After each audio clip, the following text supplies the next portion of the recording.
And I will request each speaker in 5 to 7 minutes to explain what they are doing and how it is scaling the social impact is relevant in their own ways. And we have a wonderful sharing from. I'll start with the Ramji. Ramji, you have a vision in the science among the kids. And we also have beautifully demonstrated how the Agastya can work with the government and the private philanthropy and everything. What do you think that by working with everyone, how you keep your mission intact and still you're scaling up?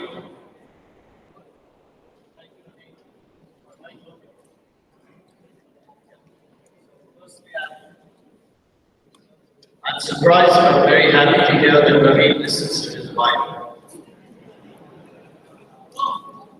Secondly, in terms of scaling up, I'm delighted to be sitting next to Jayesh. Back in 2003 or 4, when in terms of Agastya's outreach programs, we were very small. We had maybe 3 or 4 mobile science labs. Today we have 150. I got a call from Jayesh Ranjan's office, and I think he was then collector in Karnataka. And he said, you don't know me, but I'm aware of the work that your foundation has been doing in Bhopal, in Andhra Pradesh. I would like you to come to Karnataka and launch this mobile lab program, because I want to show good results. Now, as Desh was suggesting earlier, that is the sort of attitude that leads to change and transformation. See, it takes 2, right? You have to have the person who wants to deliver the service, and you want to have the facilitator who is very keen that the service should happen. And I remember it was 42 degrees in the summer in Karnataka, and Jayesh and I were actually on the road walking, and his assistant brought him the MOU, and the MOU was actually signed on the road. Now, those sorts of things create magic, because they motivate the service provider. The government is keen, we can move forward, there are people who are very interested. So, the private-public partnership is very important, especially for an organization like Agastya. It is true that in the last few years, a lot of our scaling has happened purely at the private level. But in funding, but in terms of getting permission to operate, working with the governments in Orissa, Maharashtra, Karnataka, Andhra, they sent thousands of teachers for training. And if they didn't agree to do that, it wouldn't happen. So it's not only money, but it's collaboration and it is cooperation. But if Agastya wants to really take it to the next level, move to the next orbit, then in terms of sheer size and scale, there is no option to work with government and hopefully people like Jayesh and other similar-minded people who say, we see value in this, it's good, it's innovative, it creates impact, so let's make it happen, and hold up people like Agastya accountable.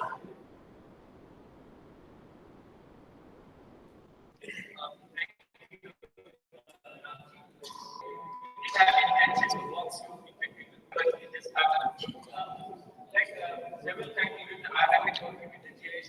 What is the value you have? So we have this anecdote to share about working with in Telangana and how other people, some secret sauce how to work with the government, really scale it. And in any economy, the government is the biggest organization in any country. So what do you think as a private organization, what should my we should have to create a scale? And the second part, I think we will involve the value program. That is one of the largest SHG creation. So not only through partnership, but you have also implemented which has scaled the program in that a higher scale. Your thought?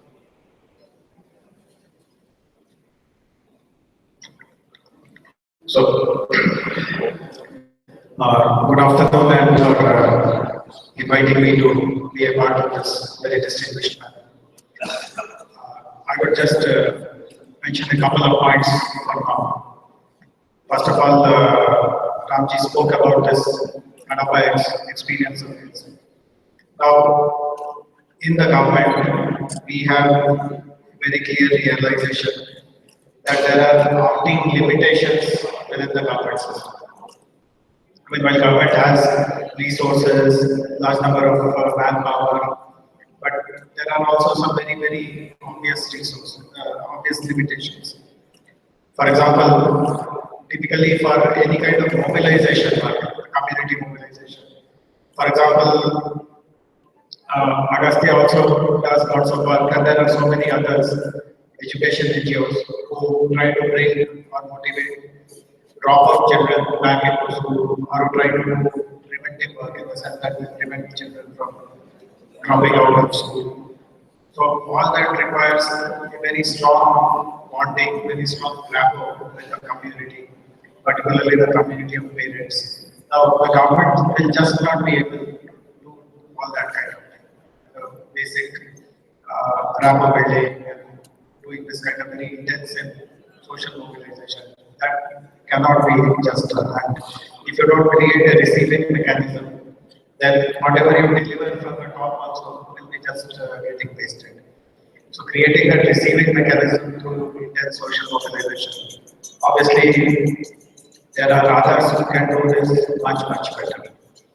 The other point is which Desh also alluded to is that government will not be just not be in a position to do innovations, at least the path-breaking innovations, to find appropriate technologies where the issues which a common man faces in his day-to-day living, those issues are addressed. So again, we require to be open to opportunities, collaborating with others. There are limitations within the government system of how much can you achieve. And if you're really serious about impact, these two are also essentials. You can't do anything without creating a receiving mechanism. Sustainability will not be there in the way to do so. And secondly, you will not be able to give precise solutions or appropriate solutions because you don't have the capacity to innovate yourselves. So therefore, working with others is very, very essential. But the point which I would like to address is, I'm sure none of the others, especially Reddy Garwatini, they're yet to be like discuss, and I also like to hear the other panelists. It is so desirable, it is so essential.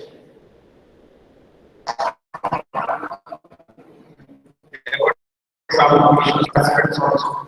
So let us analyze why does it not happen at the level or to the extent or to the scale that it is desired.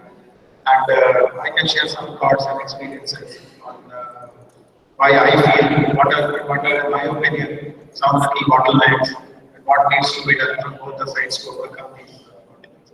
But coming back to the Kadapa experience of Agastya, in Kadapa and elsewhere also, wherever I have gone, and more so in the new state of Telangana, we have strongly believed that the government doesn't put the government is not the repository of all knowledge or wisdom. There are hundreds of others who have that knowledge and that wisdom. And the ability to find those people, ensure that they are given a congenial microclimate, microclimate to implement those ideas and solutions. That is quite important. So in Kadapa, that is how it happened. Kadapa is one of the, because it is an Andhra Pradesh now, but an educationally backward district with high problems of dropout and demotivated children, demotivated parents.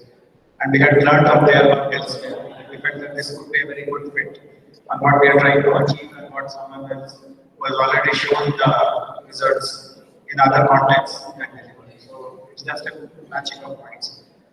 Now, how does a platform or a system evolve through which all such good success stories or good initiatives are brought within the government fold. There is an easy way to evaluate the feasibility, easy way of getting it rolled out. We need to figure out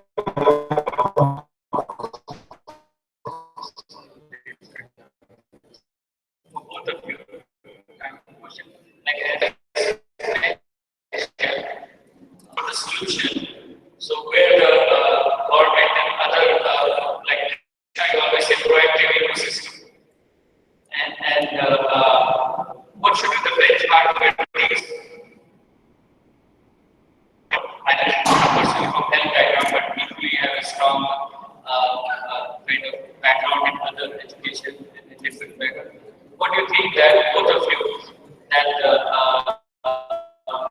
what should be the benchmark where the government say, yeah, now we have seen the proof and you like to convert it to the policy and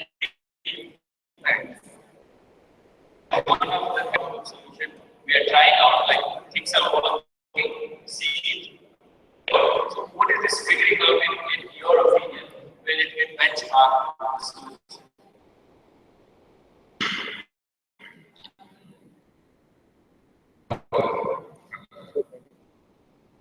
Yes, Rajareddy. I come from this district, so I have special interest in it. I just shared with your question. Maybe how we partner at different stages of India. The first partnership we have been designed to create self-reliant. The partnership with Dr. Kalam was very research. And that yielded a symbolic the first cardiac what symbolized was that we can be self-sufficient just like in the farm. So that is one type of where within a short time. In the absence of any ecosystem, that was the first thing. We had partnered with government that delivered this solution, developed again in the house. Advanced cardiac services in a district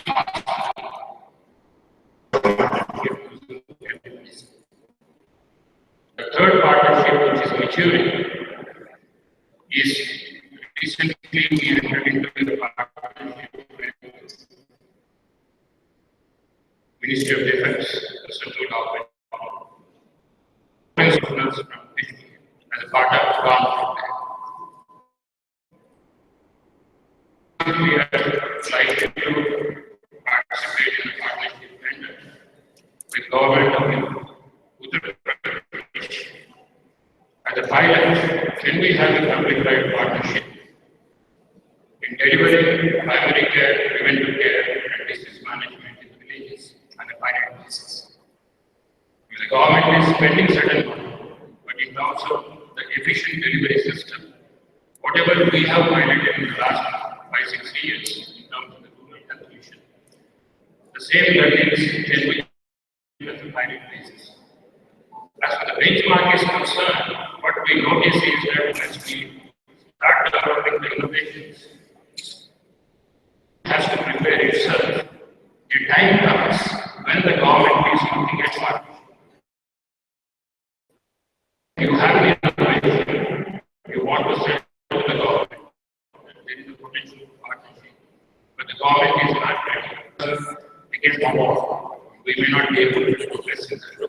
But today, the government is willing to focus trade with skill development centers, which can be through a public-private partnership. So the government is also philosophically, policy-wise, strategic vision-wise, if we are ready to chip into that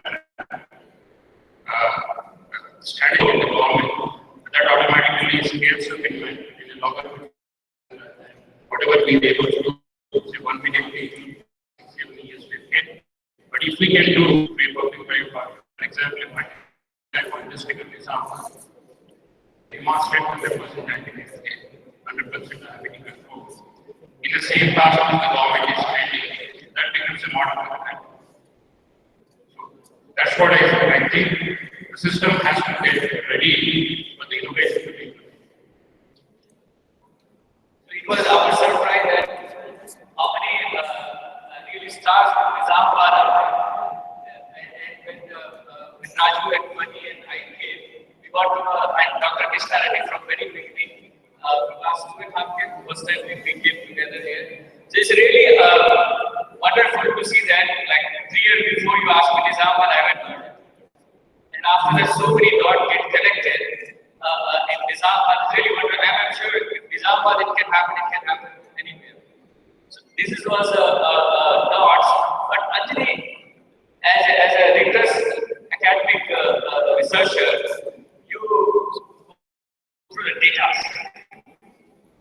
Think that, and with your vast experience in rural development in India, what do you think that this proof of concept is there for larger actors to play the role? And then you see the words thing happen. So as a researcher or practitioner. First of all, thank you for having me here, and thank you for all of you who have showed up for this, and the organizers in particular done a tremendous job on this. I'm going to pick up on 2 points that were mentioned by you and the panel. We have the proof of concept. The idea, I think, the way we framed it is when we are successful enough, we can make it into a policy. Private partnership that's moving forward. And one of the ways to think about it is where is the government short? Is it short on resources? Is it short on community building? And is this where the private sector can come in? A bigger perspective is one of the things that fails, particularly when you're talking about poverty, why aren't we able to reach the poor? One of the main culprits is government policy itself and how we make the policies. So I think that question to say is, do we have enough success that we can transform it into a policy, or do we need a policy which fills in holes? I think that itself is the wrong way to be thinking about education. So let me give you an example from schooling, which all of us know and are familiar with. I can start off with independence, and there the problem was very clear. The problem was a lack of schools. So the first decision made by the government at the time of independence was, we have to increase the network of schools, and that means we have to solve the access problem. We put a school in every habitation of India.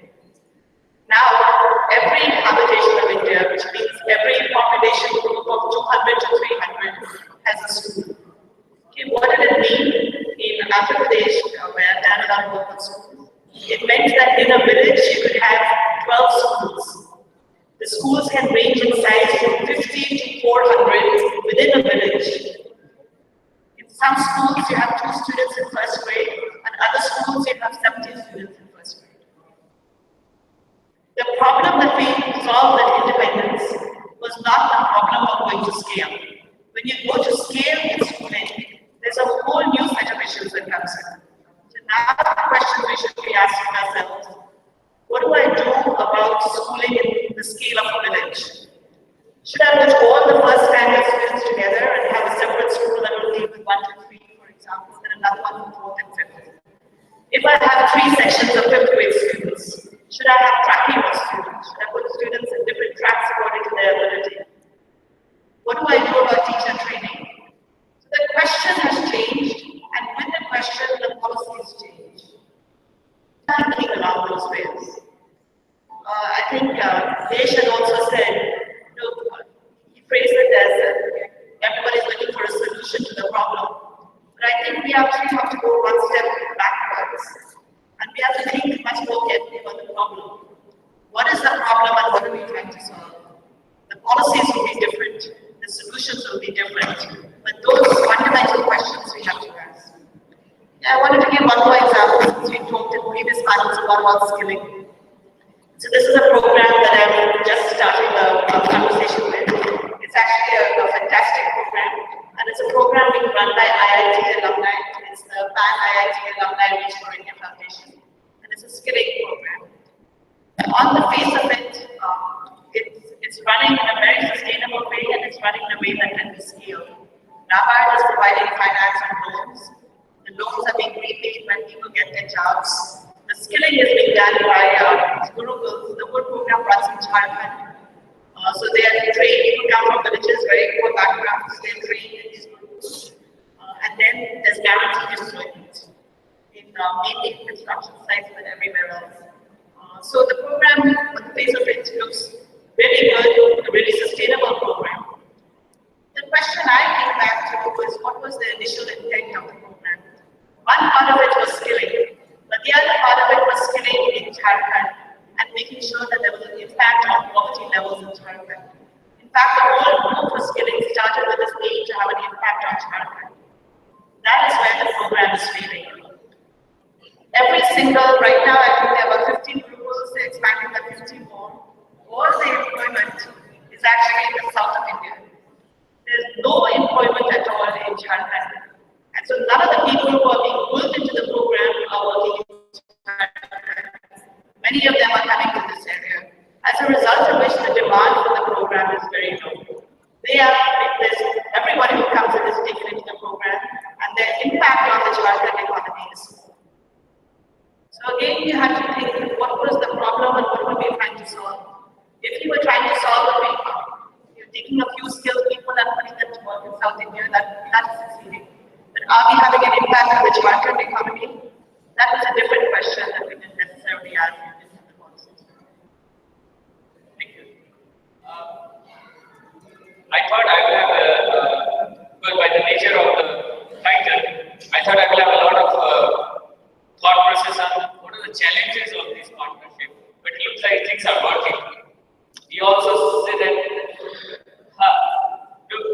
but the phase like he is signing several things with the different government, Andhra, Telangana, but different other kind of with the different states is working, and JS is also a lot of believing collaboration. So first thing I would like to know, where you get the initial feeling that things will work, and because you all have demonstrated it, and where you get the initial feeling that all those we will see later. So what are the 2 and 3 points when you see that this partnership and in Ramji word, aha moment in partnership, when you get it, says okay, this is I should go ahead or I should hold myself. See, I think, if I may, Naveen, the point he made, we have success stories. In the case of Agastya, if you look at when did we succeed, it appears whenever there was a champion in government to push our project, somebody took ownership. Now, in one case, it was the chief minister. In another case, it was the chief secretary. In the third case, it was the state project director. In another case, it was a collector. But whenever there was a champion in the government who wanted to get it done, provided you could deliver it, yeah. But the larger question is, what Jayesh raised, why isn't it happening more? Because India cannot continue on an incremental basis of here it's working, there it's working kind of thing. We really have to accelerate, if I'm not mistaken. So the question that he posed, why isn't it happening more often and in larger scale? To this, I would have to defer to Jayesh and say, what is your perception of this?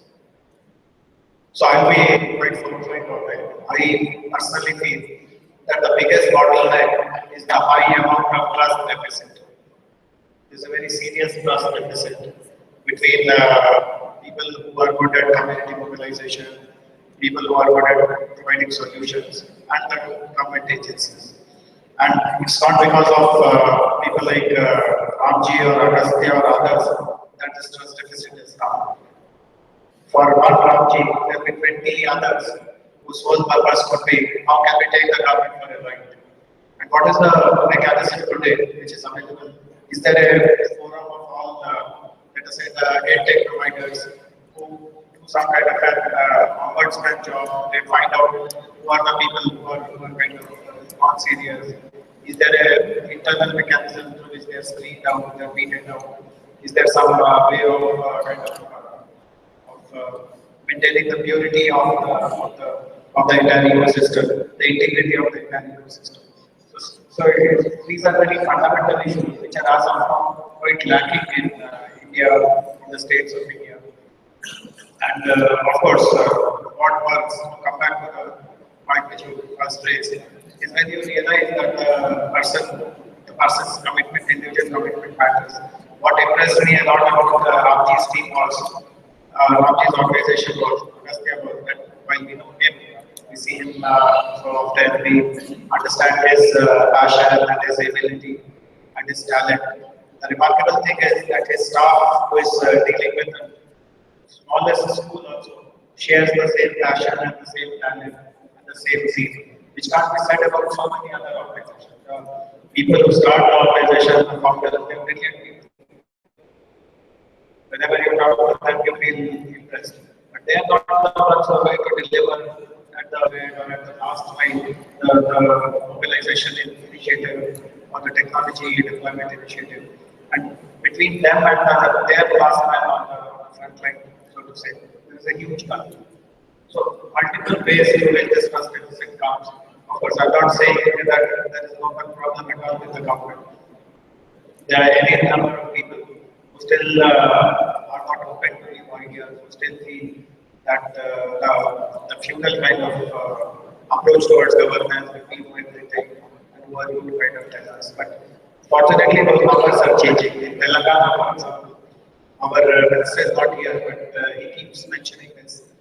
He considers Telangana, because this is a new state, to be like a startup state, completely doing away with legacy, looking at new opportunities, new approaches, out of box thinking. And in the two and a half years that we have got the new state here, we see this happening in practically every aspect. I mean, the kind of partnership that we have moved to is unimaginable. I'll just give an example of Keynote.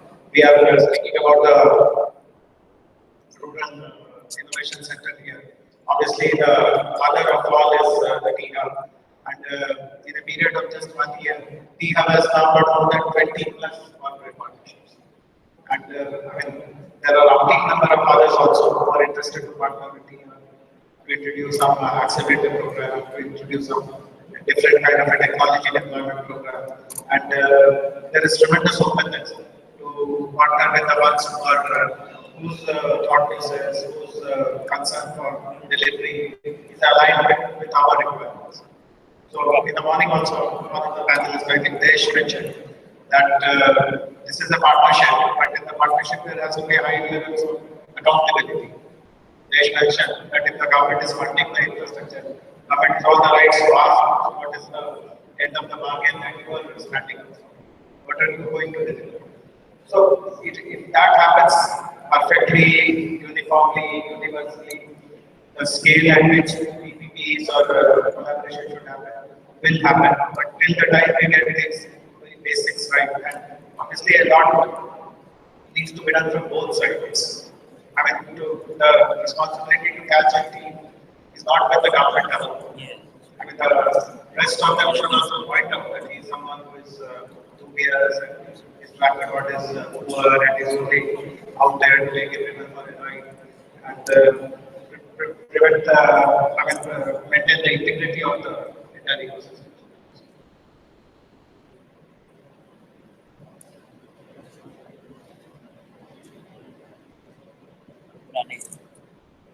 So, actually, how as a researcher or academic institute, what the role, if possible role is here, the gap is just necessary.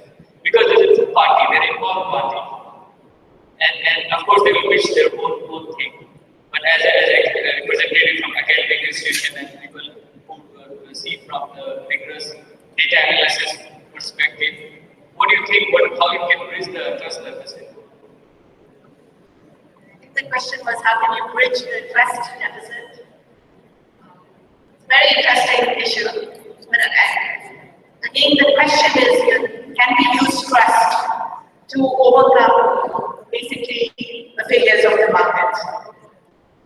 when we do that, when we take the extreme, suppose we say that we are going to run this country on trust. How is that going to work? The only way it works is that we literally come down to village republics, because those are the people you trust. And so the country will then become a number of village republics. And you're going to lose all the opportunities for growth. If we rely primarily on trust, it's going to be a poor country. You're throwing away opportunities for growth. How do we overcome that and your question directly to me in terms of research? I don't think there's any option but to build up our institutions. And our institutions are our monitoring institutions, our institutions that hold people accountable. We have to do that if we're going to have a high growth rate. Otherwise, if we choose any other system, it's going to not work. Monitoring systems, regulatory systems don't always work, even in the most developed economies. So we know in the US, for example, there's been a massive failure of the regulatory institutions. But that doesn't mean that we don't work towards strengthening those institutions. The first step towards strengthening those institutions is actually data. You need to know what is going on. If you put in place a program, you need to know, what has been outlays, what are the number of people, are they showing up for work or not? We are not, when we collect that data, and I have to say there has been a push towards collecting that data, we are not using that data, and as a result of which, we can't even verify the quality of the data. We undertake these massive health surveys. So there was this annual survey of health that was done in Bihar and the Bureau of Health. Nobody would touch that data, which was meant to give us an indication of health status in North India. No one will touch that data because the data is so poor, and no one believes the results.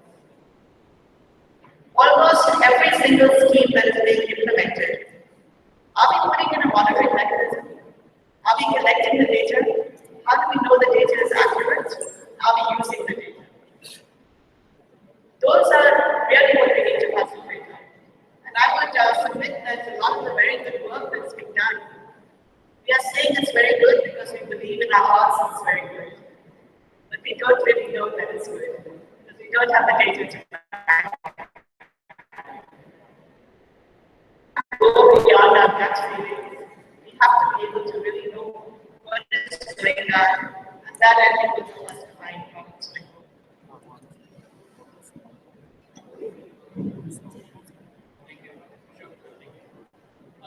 Thank you, Anjali, for being a conscious keeper and telling data and proper third-party kind of candidates that yes, it is working. And I'm sure the people who have scaled it, they understand the value of this feedback loop. And for profit, the customer provides that feedback loop in the whole system. But here is you need it because the public good and the customer has a different feedback mechanism to provide. So several times you don't get a direct intervention, like for example the West the school kids, you can see that they're kind of excited to do it, but measuring that is like a tricky thing, how you measure the sparking the curiosity.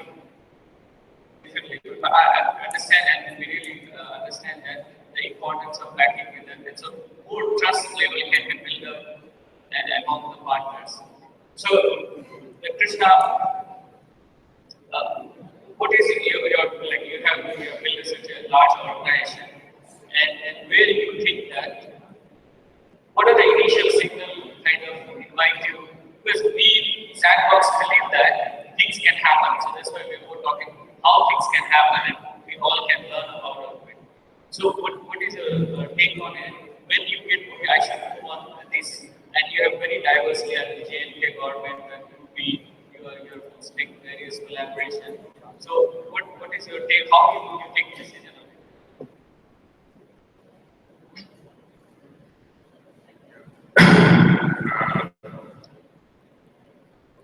What we tried to do was we try to understand the problem from a different perspective. For example, just take an example is whatever the system that is developed in the public system, that is a wonderful system. But however, the efficiency of operationalizing the system that has gone down significantly to a level where you cannot make. The reason is that you don't have qualified professionals to be available at the point of care. And it is not possible, even if you force as a compulsory method that MBBS student or MBA student has to do a compulsory rural work without having any infrastructure to do that, it again will not be a success. So that stimulates us as a private enterprise. What would be a solution wherein you may not require a physician to be in the village? At the same time, most of the primary care issues, most of the preventive issues, the disease management issues that can be provided by leveraging technology, by empowering the health worker from the village to act as a physician's eyes, ears, and hands. We can demonstrate, like last 10 years we are doing about 1 million people, about 30,000 diabetics. We are able to demonstrate that 90% of these diabetics are able to achieve their glycemic control with A1C less than 7% at a cost of 60 rupees per person per month. It is not per day. And this is through leveraging technology. In terms of the systems approach, the protocols approach, and dashboards in terms of modeling what are the outcomes of this systematic management. So this type of innovation, we want to demonstrate the proof of concept and get it validated by a third party.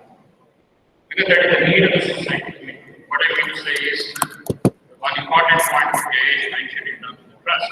Trust is one aspect.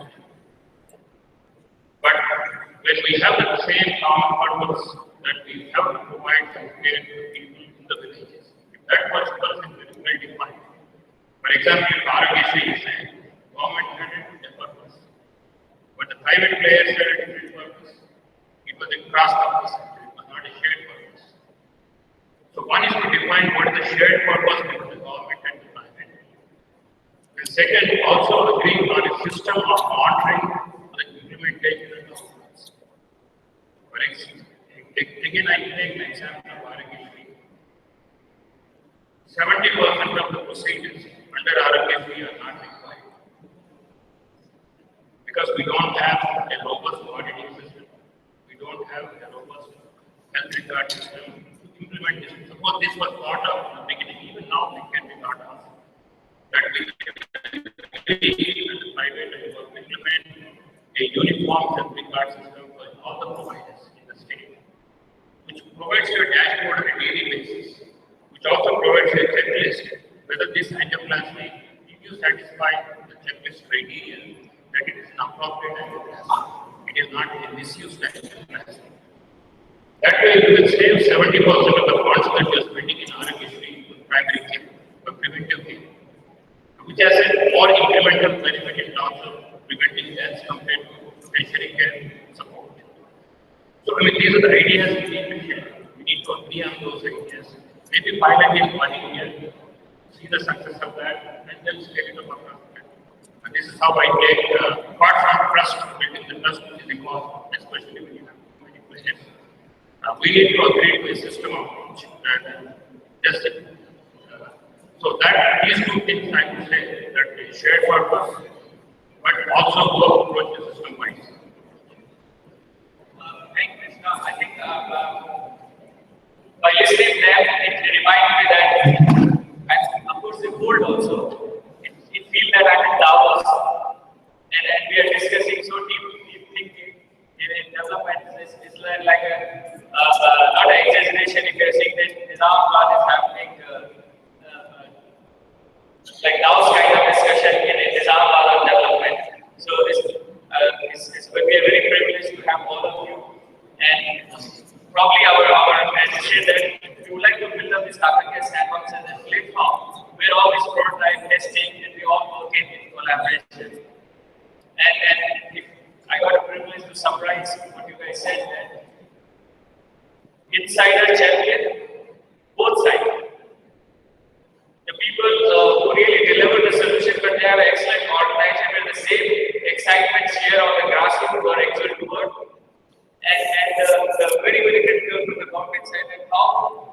build the trust deficit because a lot of people, when some scheme, something, and a lot of free will also come together.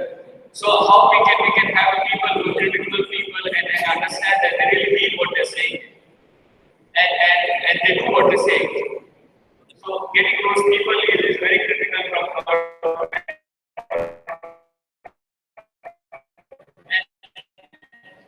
Krishna, how we can have a shared fair amount of chance, give experimentation, and if it works, we can try second place, third place, and still the resources.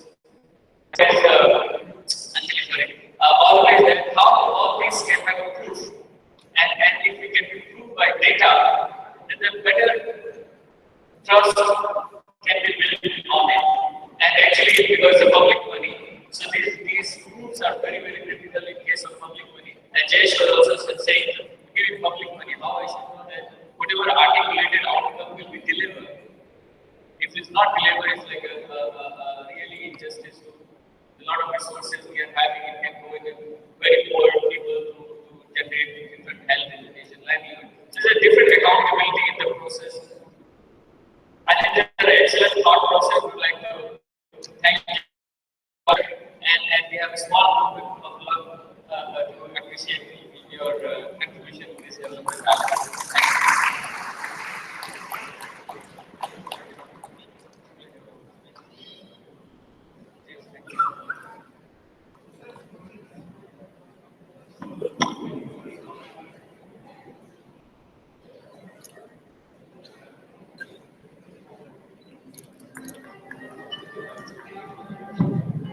Actually, Shravya has threatened me that your time is over.